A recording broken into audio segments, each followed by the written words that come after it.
नमस्ते विद्यार्थी मित्रांनो, आणि तर आपण आजच्या तासाला आजार या घटकाविषयी माहिती करणार आहोत. तुम्हाला माहिती आहे की आजार रोगी वेगवेगळ्या कारणांमुळे होतात. तर हे जे आजार आहेत ते संसर्गजन्य असतात, पोषणाशी संबंधित असतात, असंसर्गजन्य असतात, असे खूप सारे आजार आहेत. त्यापैकी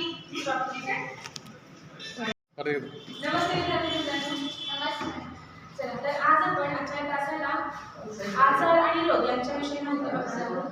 तर आपल्याला माहिती आहे की आजार रोग हे वेगवेगळ्या प्रकारचे असतात. कोणकोणत्या प्रकारचे आजार आणि रोग असतात बरं? संसर्गजन्य, असंसर्गजन्य, अजून पोषणाशी योग्य आहार असेल ते सुद्धा काय असतात? आजार असते. तर त्यामध्ये आपल्याला एक घटक बघायचा आहे ॲनिमिया. ॲनिमिया हा एक असा रोग आमचा आजार आहे की ज्यामध्ये आपल्या शरीराचे पोषण व्यवस्थित नाही की तुम्ही दोघांनी मिळून एक जण डॉक्टर आणि एक जण पेशंट अशा प्रकारे म्हणून थोडीफार माहिती मिळवून तुम्ही एक ऍक्ट सादर करायचा आहे. थोडा वेळ घ्या आणि तुम्ही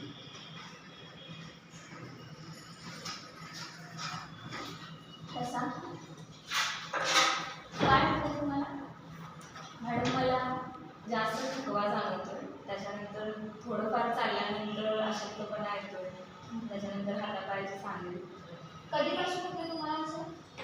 एक गेले 15 दिवसापासून व्हायला. जेवण व्यवस्थित जात आहे? जेवण नाही. काय काय खातात रोज? टायमिंग काय तुमच्या जेवणाचं? टायमिंग असं निश्चित नाही आहे, वेळ मिळेल तेव्हा.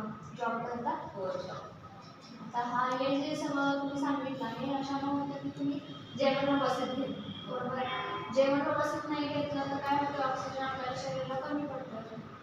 आता जेवणच नाही झालं आपल्या शरीरात रक्त कसं तयार होणार? त्यामुळे तुमचा आहार हा कसा पाहिजे? योग्य पाहिजे. एचबी कमी असेल, ऑक्सिजन कमी असेल तर थकवा जाणवतो, तुम्हाला चक्कर येणं हे साहजिकच आहे. हां, हे होत राहणार. त्यामुळे तुम्ही काय करायचं? लोहयुक्त पदार्थ म्हणजे आता आपल्या बीट मिळतं, पालक मिळतं, जेवढं सात्विकांना खाता येईल तेवढं तुम्ही रेग्युलर त्यामध्ये तुम्हाला मेडिसिन ॲड करून देईलच, पण जास्तीत जास्त योग्य आहार घेण्याकडे तुम्ही लक्ष द्यायला पाहिजे. आणखी कडधान्य खाताना आणि याच्यावर जरा थोडंसं भर द्या म्हणजे तुमचं हे सगळं. दोघींनी खूप छान पद्धतीनं आपली ज्या ऍक्टिव्हिटी सादर केली आहे दोघींसाठी टाळ्या. तर ॲनिमिया हा जो आजार आहे तो आजार आपल्याला जर आपल्या शरीरामध्ये एचबी कमी असेल, लोह कमी असेल तर